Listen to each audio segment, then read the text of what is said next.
Le nombre de personnes qui vont faire des vidéos sur internet et qui vont vous citer John Wick en parlant de ce film. Ah là là là là, ça tombe bien, j'en fais partie.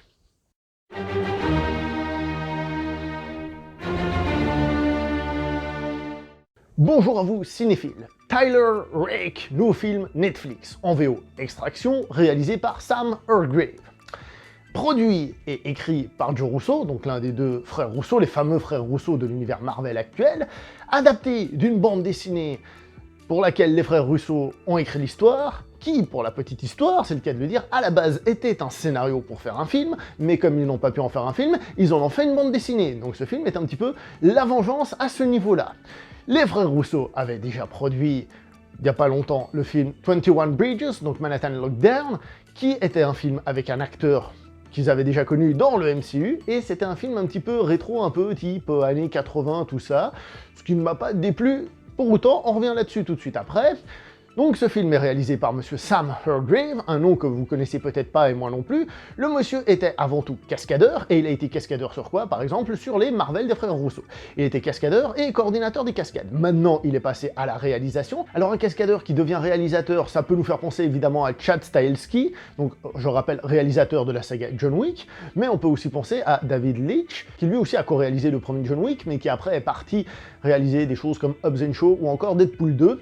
Et si je vous parle de ces deux-là, c'est pour dire qu'on a quand même deux directions assez opposées, c'est-à-dire Chad Stahelski, j'arrive de la peine avec son nom, qui lui a continué à aller plus loin dans le principe, un film à l'ancienne, je veux dire avec des cascades, avec une mise en scène de l'action vraiment mise en avant, et David Leitch, lui, il est parti dans quelque chose d'un petit peu plus classique, un petit peu plus hollywoodien, quelconque, j'ai envie de dire.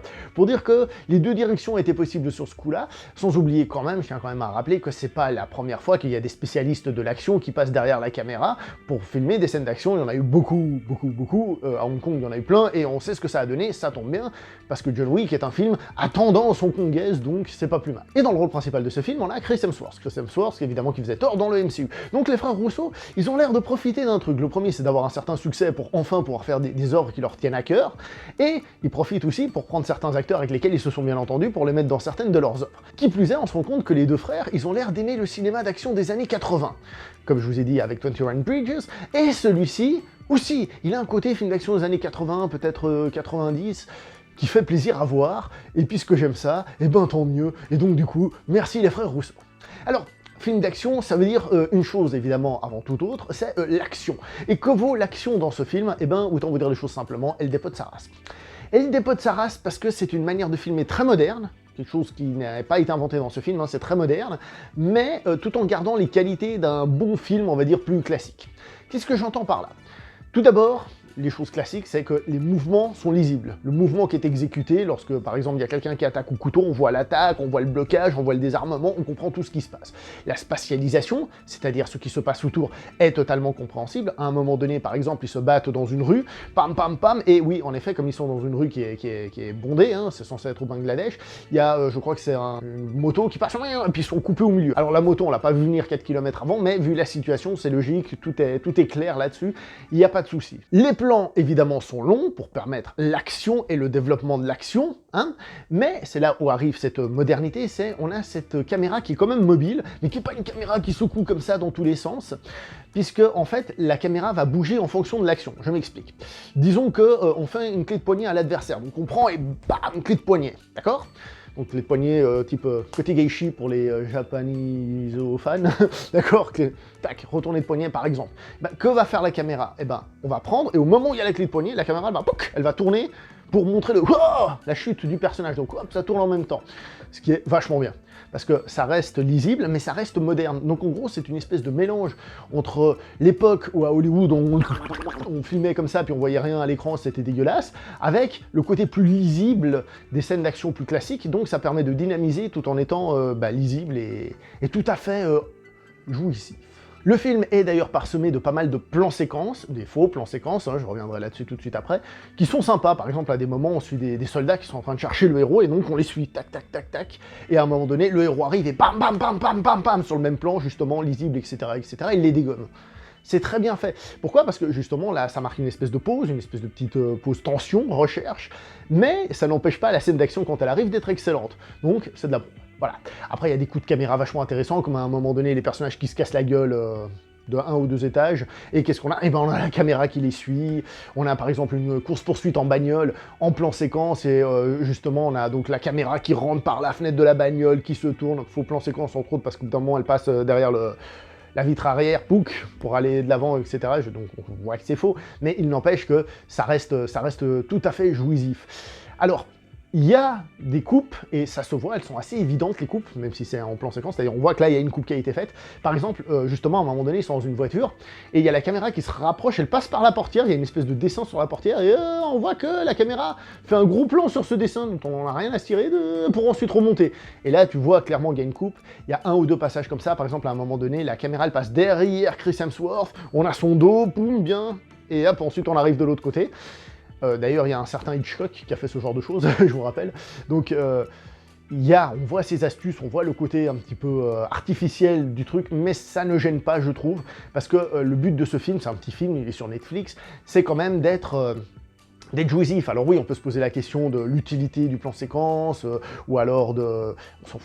On s'en fout. Parce qu'on est dans un film d'action et on est là pour prendre notre plaisir. Alors oui, certes, on n'a pas le côté jouissif de se dire « Ah, ça, ils l'ont vraiment fait comme ça, tourner d'un coup, etc. etc. » Mais l'astuce fonctionne assez bien dans le film pour que ça passe, donc l'action est très bonne. Attention, il y a quand même 1 ou 2 scènes où c'est un petit peu plus découpé, où c'est un petit peu moins jouissif. Ce sont des détails, très honnêtement, voilà, on s'en fout. Juste encore un petit mot sur un petit coup de caméra qui n'apporte pas grand chose, mais que lui aussi j'ai trouvé jouissif. À un moment donné, donc la caméra, ça c'est la caméra, elle suit les personnages. Et les personnages, donc ils arrivent, ils sortent sur une espèce de balcon et ils partent sur le côté. Bah, la caméra, au lieu de les suivre, elle va venir et en fait elle va les quitter comme si elle prenait un autre chemin et elle va passer par une fenêtre pour les récupérer. C'est tout con, mais voilà, c'est un peu artificiel comme on a dit, mais voilà, c'est bien. Pour revenir un petit peu sur les défauts, le côté faux plan séquence et tout ça, il y a des explosions qui sont faites en CGI.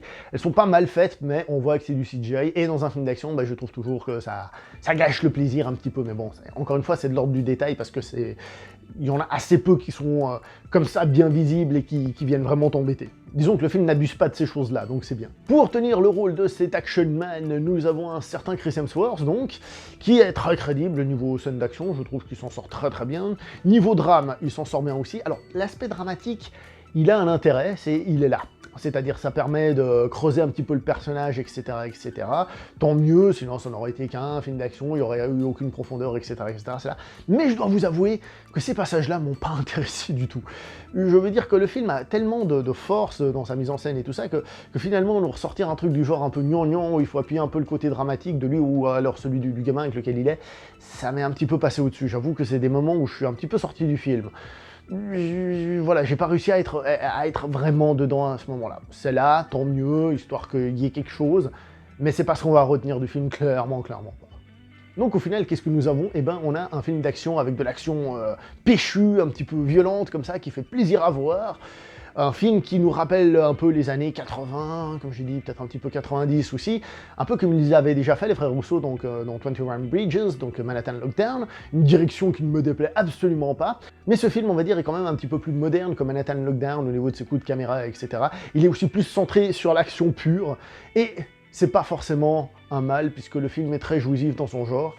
Ça fait plaisir de voir que les États-Unis se réveillent niveau scène d'action, hein. C'est pas nouveau, il y a plein de films d'action américains qu'on kiffe, hein. Je veux dire, je suis pas en train de dire ça, mais ça fait plaisir qu'ils montent vraiment le niveau et qu'il y a encore des choses à faire et des nouveaux territoires à conquérir qui ont déjà été conquis par d'autres, et qu'enfin ils commencent à aller prendre ça, et c'est cool.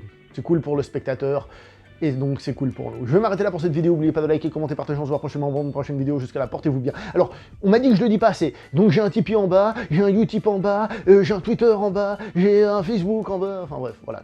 Regardez dans la description. Allez, ciao tout le monde.